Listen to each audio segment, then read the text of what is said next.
ल बल्ल बल्ल फाँसीको सजाय भयो, जहाँ बच्चालाई उठाएर पुरा भुइँमा पछारी पछारी उहाँले हत्या गरे, जहाँ आफ्नो दाइको मृत्युपछि भाउजूलाई विवाह गर्ने एकदम संकल्प राखे र म लपमा परेको छु भनेर भाउजू चाहिँ विवाह गर्नै मानेन र भाउजू विवाह गर्नु नमानेपछि देवरले गरे भाउजूको बच्चालाई उठाई उठाई जमिनमा हिर्काई हिर्काई हत्या। त्यसपछि पहिलो पटक भारतले यसरी फाँसीको सजाय र फाँसीको सजाय सुनाइसकेपछि कोर्ट अदालतले फाँसीको सजाय सुनाइसकेपछि त्यसपछि फाँसी हिजो मात्रै भयो, जहाँ नेपालमा पनि यस्तै खालको फाँसीको सजाय कहिलेसम्म आउँछ भन्ने खालको त्यही फाँसीको सजायले एकदम नेपालीहरूको पनि मन गदगदी भएको छ। दर्शकबिन नमस्ते, म देवेन्द्र लिम्बू। जहाँ चाहिँ विवाद कसरी सुरु भएको थियो भनेर यो भिडियो एकछिन अन्तिमसम्म हेर्नुहोस् र तपाईहरुले चाहिने कुरा पनि हो। किन भन्दाखेरि बच्चाहरू भनेको एउटा भगवान हुन्छन् र बलात्कार हुन्छन्, हरेक काटमार हुन्छन्, त्यसको फाँसीको सजाय हुनुपर्छ भन्ने सबैको धारणा हुन्छ र मनको विचार हुन्छ।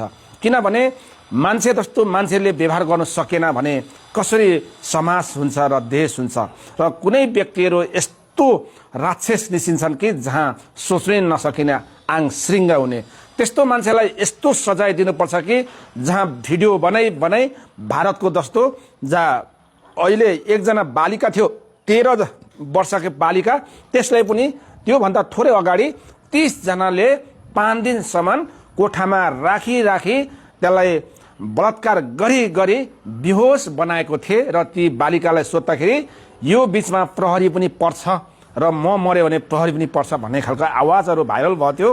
त्यो दुईटा केस हेर्दाखेरि निकै दर्दनाक थियो। ती 13 वर्षीय बालिकालाई बलात्कार गरी गरी 30 जनाले एउटा कोठामा राखी राखी मिलाई मिलाई गरेको थिए।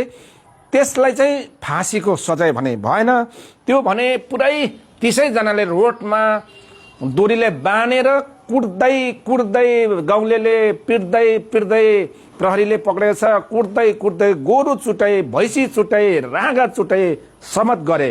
त्यसपछि लगत्तै त्यसकै 1-2 दिनपछि हिजो मात्रै जहाँ ती युवकले चाहिँ आफ्नो भाउजूलाई विवाह गर्छु भनेर प्रेम जालमा पारेर म गर्दिनँ भनेर त्यहाँ भिडियो छ भाइरल भएको छ।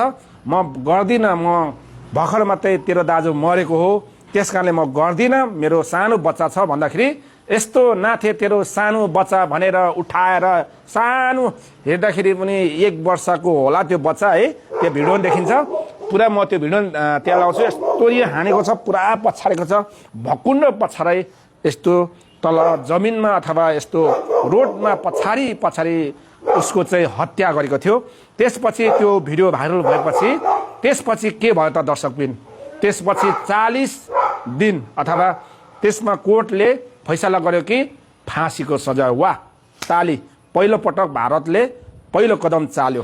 किन सरकारले गर्न चाहेमा हुँदो रहेछ त। हामीले कति पनि फाँसीको सजाय रेली पीडित रेली चाहिँ तपाईको हुनुपर्छ। तपाईको रेली कुनैले चाहिँ अब अहिलेको नेपालको चाहिँ के छ भने बलात्कार नगरी पनि बलात्कार यसले गर्यो भन्छ।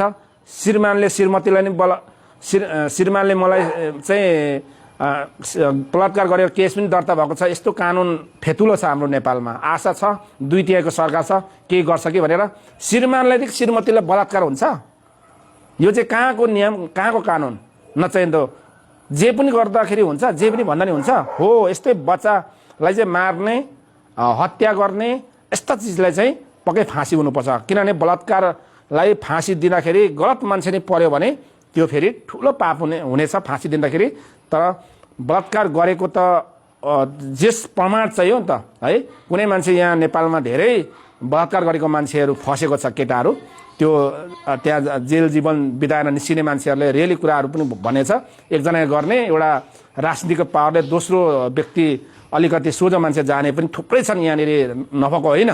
त्यस कारणले एकदम रेली बलात्कार गर्ने, एकदम त्यो बलात्कार भनेको कस्तो हुन्छ, चिच्याउने, उसको चाहिँ मासु लुसिने, उसको कपडा च्यातिने, त्यही बलात्कार भएको बेलै उहाँले खबर प्रहरीकोमा अथवा कुनै समाजबाट भयो भने हो त्यस्तोलाई चाहिँ बलात्कारी अनि फाँसी सजाय दिनुपर्छ। साँच्चै रेली भने बलात्कार त्यति सजिलो हुँदैन कि त्यो एकजना चाहिँलाई बलात्कार गर्दाखेरि दुईजनाले पनि साँच्चै त्यो बलात्कार दिएन भने दुईजनाले सक्दैन, दुईजना केटा भेट्दा नि सक्दैन। किन भन्दाखेरि उसले चाहेन भने, केटीले चाहेन भने ऊ यस्तो रियली खालको चाहिँ हुनु पर्यो, त्यसमा चाहिँ फाँसीको सजाय पक्कै हुनुपर्छ, अनि मात्रै मान्छे डराउँछन्।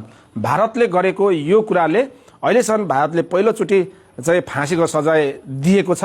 यो विषयमा धेरै मान्छे खुसी छ भारतका जनताहरू। यसै गरी हाम्रो नेपालमा पनि कहिले यस्तो खालको खुसी जनतामा आउने हो।